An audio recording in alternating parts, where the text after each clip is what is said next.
my mind. Post another fake smile. Wish that I could. Mga haligi ng tahanan, kami po ay paisusin at papasalamat sa inyong pag-aaruga, pagbabay, at walang sawang suporta sa inyong mga anak.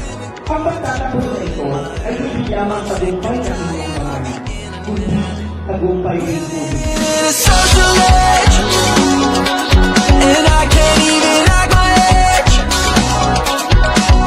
Hindi ko magkalimutan sa isa, patawad ko sa pananalitan ko ay may mga limutan ako.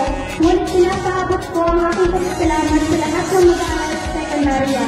Ang maging aking nanay na lampas 500 na estudyante ay hindi madali.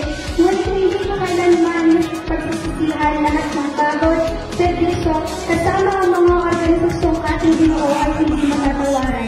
At 3 a.m. stuck on everything that everybody. This is the moment we have been living it before. Tandaan, na ang pagtitipong ito ay hindi lamang tungkol sa pagkatapos at pagsimula, kundi pati na rin ang pagbuliwang ng ating tagumpay.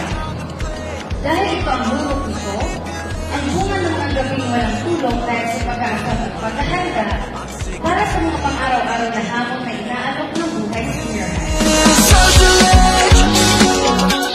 And I can't even act my age. All I do is waste my time online, always checking what I need to change. We're living in a social age. So today, you don't just graduate. Today, you rise as builders of stronger citizens in United States. Congratulations, Batch 2025. Mabuhay kayo, mabuhay ang henerasyon ng pagkakaisa, at mabuhay ang bagong Pilipinas. Maraming salamat po, and God bless.